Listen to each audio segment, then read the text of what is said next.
Hello दोस्तों, नमस्कार। स्वागत है आपका अपने YouTube channel Agri Mantra changing the way of thinking पर।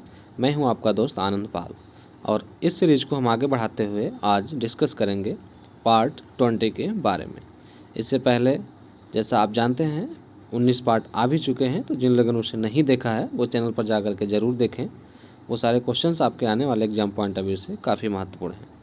तो चलिए देखते हैं। आज का पहला क्वेश्चन रहने वाला है अपना, प्रधानमंत्री किसान मानधन योजना यानी कि PMKMY इज़ लॉन्च्ड इन, इसका जो राइट आंसर हो जाएगा वो हो जाएगा आपका रांची। ठीक है, रांची आपका झारखंड में है।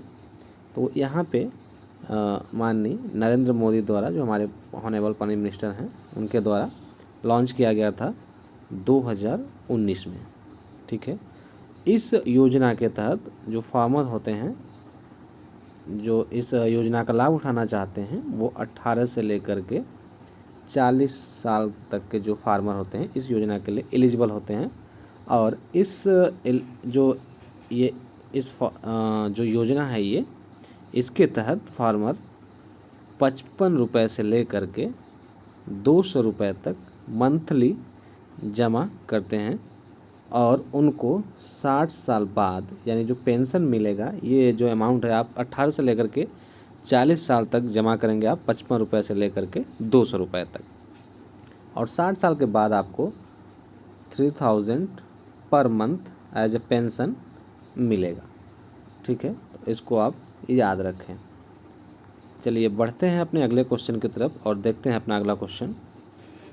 Committee setup for doubling farmers income is, तो जैसा आप जानते हैं जो हमारी सरकार का टारगेट है 2024 तक फार्मर के इनकम को डबल करने का, तो उसकी जो कमेटी बनी थी फार्मर के इनकम को डबल करने के लिए, वो अशोक दलवाई के नेतृत्व में बनी थी। ठीक है, ये आपकी कमेटी 2016 में बनाई गई थी, अप्रैल में। ठीक है, इसको याद रखें, ये काफ़ी अच्छा क्वेश्चन है, आपसे पूछा जा सकता है। ठीक है, तो अशोक दलवाई कमेटी जो है वो फार्मर के डबलिंग जो है इनकम करने के लिए सेटअप की गई है। ठीक है, चलिए देखते हैं अगला क्वेश्चन। अपना अगला क्वेश्चन है, the instrument used to measure the sunshine duration is, तो इसका जो राइट आंसर हो जाएगा वो हो जाएगा आपका कैम्पबेल स्टोक्स रिकॉर्डर। ठीक है, इसको आप याद रखें। दूसरे जो इंस्ट्रूमेंट होते हैं, जैसे आपका दूसरा होता है वो होता है आपका duration of bright sunshine hour, bright sunshine hour. इसको जो इंस्ट्रूमेंट या के द्वारा जो मेजर किया जाता है वो होता है आपका हेलियोग्राफ। तो इसको आप याद रखें, हेलियोग्राफ। ठीक है,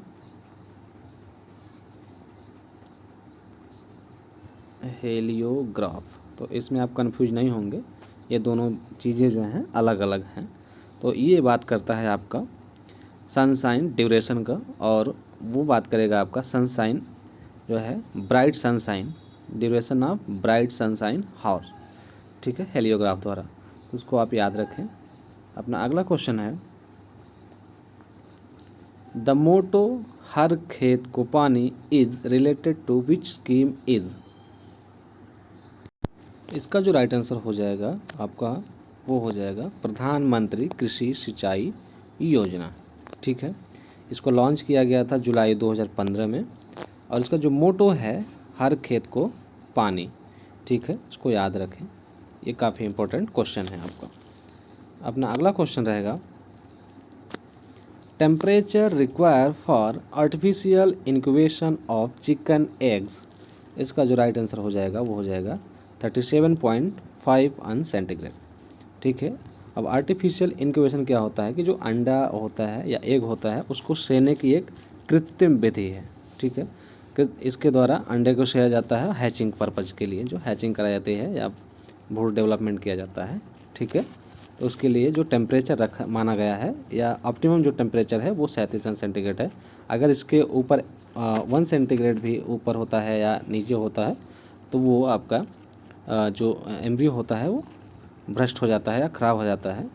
जो उसमें एम्ब्रियो डेवलपमेंट नहीं हो सकते हैं, उससे बच्चे या चूजे नहीं बन सकते हैं। तो इसको भी आप याद रखें।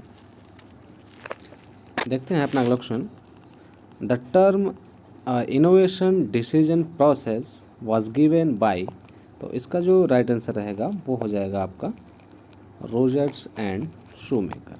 ठीक है, टर्म इनोवेशन डिसीजन प्रोसेस जो दिया गया था वो रोजर्स एंड शूमेकर के द्वारा दिया गया है, इसको आप याद रखें। अगर ये सेशन आपको अच्छा लग रहा है तो इसे लाइक ज़रूर करें और दोस्तों के साथ शेयर करते रहें। चलते बढ़ते हैं, देखते हैं अपना अगला question. White I in rice disease is caused by, जो वाइट आई होता है राइस में वो देखने को मिलता है आयरन के डिफिशियंसी से। ठीक है, बात आयरन की अगर करें दूसरे टर्म में तो इंटरवेनल क्लोरोसिस ऑन एंगर लिप्स, यानी जो क्लोरोसिस होती है वो आप जानते ही हैं, एक तो एंगर लिप्स पे होती है और दूसरा जो होता है वो आपका ओल्डर लिप्स पे होता है और एक कंप्लीट होती है, ये आप जानते ही हैं।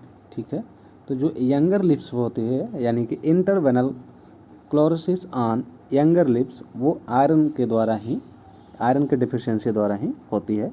अगर इंटरवेनल क्लोरोसिस ऑन ओल्डर लिप्स की बात की जाए तो वो होता है आपका मैग्नीशियम डिफिशियंसी की वजह से, और कंप्लीट जो क्लोरोसिस होती है वो होता है आपका मैग्नीज डिफिशियंसी से। तो ये तीनों टर्म कहीं न कहीं एग्जाम में पूछे जाते हैं। इस यंगर क्लोरोसिस जो होते हैं, यंग लिप पे इंटरवेनल, ये सारी चीज़ें आप इसको याद रखें।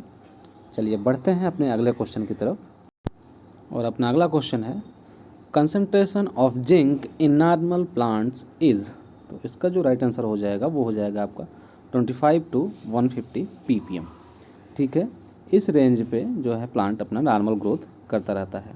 ठीक है, अगर इसकी क्रिटिकल डिफिशियंसी लेवल की बात की जाए, क्रिटिकल डिफिशियंसी लेवल की, तो वो होता है आपका लेस देन 20 ppm, यानी कि इससे कम होगा तो आपका प्लांट जो है डिफिशियंसी शो करेगा। अगर बात करें क्रिटिकल टॉक्सिसिटी लेवल, यानी जो टॉक्सिसिटी लेवल होती है, टॉक्सिक लेवल, वो होता है आपका मोर देन 400, यानी 400 ppm जब से ज़्यादा जब होने लगता है तो वहाँ पे टॉक्सिक लेवल बढ़ जाता है जिंक के केस में। ठीक है, चलिए बढ़ते हैं अगले क्वेश्चन की तरफ और देखते हैं अपना अगला question. The essential commodities act was passed in the year, तो इसका जो राइट आंसर हो जाएगा वो हो जाएगा 1955। ठीक है, जो कमोडिटी एक्ट है वो कमोडिटी से रिलेटेड ही है, जैसे कंज्यूमर के जो राइट्स होते हैं उसको सिक्योर करने के लिए एक्ट लाया गया था और बहुत सारे उसमें प्रावधान भी किए गए थे, तो इसको भी आप याद रखें। चलिए देखते हैं अगला क्वेश्चन अपना, और अपना अगला क्वेश्चन है the term symbiosis is coined by, तो इसका जो राइट आंसर हो जाएगा वो हो जाएगा एंटन डेवेरी, इनके द्वारा जो है ये आपका सिम्बायोसिस क्वाइंड किया गया था 1887 में। ठीक है, अब सिम्बायोसिस क्या होता है, तो दो जो होते हैं टू डिसिमिलर लिविंग ऑर्गेनिजम्स जब एक साथ होते हैं तो उसको सिम्बायोसिस करते हैं और एक दूसरे पे अपना इफेक्ट करते हैं, दिखाते हैं। सम आप इसको याद रखें। अगर इसके एग्जाम्पल की बात की जाए सिम्बायोसिस के, तो आपका एग्जाम्पल जैसे है माइकोराइजा। ठीक है, माइकोराइजा में क्या होता है, रूट प्लस फंजाई का आपको सिम्बायोसिस देखने को मिलता है। अगर बात करें राइजोबियम का, राइजोबियम ये होता है आपका लेग्यूम के साथ, रूट और लेग्यूम्स में। और बात करें लाइकेन, तो लाइकेन में जो होता है आपका फंजाई एंड एल्गी का जो है सिम्बायोसिस देखने को मिलता है, तो इसको आप याद रखें। ये आपका सिम्बायोसिस के एग्जाम्पल्स हैं। चलिए देखते हैं अगला क्वेश्चन अपना, और अपना अगला क्वेश्चन है the element involved in energy transfer and storage in plants is, तो इसका जो राइट आंसर हो जाएगा वो हो जाएगा आपका फास्फोरस। ठीक है, फास्फोरस अपना रोल प्ले करता है energy transfer and storage in plants. ठीक है, इस वजह से इसे एनर्जी करेंसी भी कहते हैं।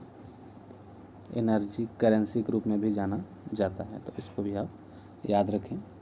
बात करें अगर अदर जो होते हैं इसके रोल, तो उस केस में आपका होता है सेल डिवीज़न एंड डेवलपमेंट में भी अच्छा इसका रोल रहता है, अर्ली मैच्योरिटी में भी अच्छा रोल प्ले करता है, और सबसे इम्पोर्टेंट अगर रोल की बात किया जाए तो वो होता है आपका ड्राउट एंड सैलिनिटी रेजिस्टेंस। ठीक है, इसमें इसका महत्वपूर्ण रोल होता है, तो इसको भी आप याद रखें, ड्राउट एंड सैलिनिटी रेजिस्टेंस। ठीक है, चलिए बढ़ते हैं अपने अगले क्वेश्चन की तरफ और देखते हैं अपना अगला क्वेश्चन।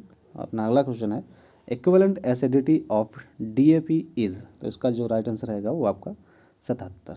ठीक है, इसको आप याद रखें। यूरिया की अगर बात किया जाए तो आप जानते ही हैं यूरिया का जो होता है वो होता है 84, एंड अमोनियम क्लोराइड की बात किया जाए तो वो होता है आपका 127। ठीक है, तो इसको भी आप याद रखें। चलिए देखते हैं अगला क्वेश्चन अपना। CGMS used is first time in which crop, तो इसका जो राइट आंसर हो जाएगा cytoplasmic genetic male sterility used in first time in which crop, तो वो हो जाएगा आपका ओनियन। ठीक है, ये आपका किया गया था यूज जॉन्स एंड डेविस के द्वारा। ठीक है, डेविन के द्वारा, इसको आप याद रखें। 1944 में साइटोप्लाज्मिक जेनेटिक मेल स्टेरिलिटी का फर्स्ट टाइम यूज किया गया था ओनियन के केस में, वो किया गया था आपका जॉन्स एंड डेविन के द्वारा, तो इसको भी आप याद रखें। अगला क्वेश्चन है अपना Panama built trees in banana is caused by, तो ये फंगस के द्वारा होता है फ्यूजोरियम ऑक्सीस्पोरम के द्वारा। ठीक है, तो इसको आप याद रखें। अपना अगला क्वेश्चन है distance for foundation seed of ओकरा इज, तो जो डिस्टेंस होता है फाउंडेशन सीड ओकरा का तो वो होता है आपका 400 मीटर, तो इसको आप याद रखें। अगर बात करें ओकरा के सर्टिफाइड सीड का डिस्टेंस जो होता है तो वो होता है आपका इसका हाफ, यानी कि 200 मीटर। ठीक है, अगर अदर क्रॉप की बात करें तो सनफ्लावर जो है आपका, सनफ्लावर, सैफफ्लावर, मेज है, ये सारे का जो फाउंडेशन सीड का जो डिस्टेंस है वो आपका 400 मीटर है। चिली भी उसमें आ जाता है, तो इसको अभी आप याद रखें, काफ़ी बार पूछा गया एग्जाम में। और ये सेशन का आपका लास्ट क्वेश्चन था। अगर ये सेशन आपको अच्छा लगा हो तो इसे लाइक करें और अपने दोस्तों के साथ ज़रूर शेयर करें। Thank you so much.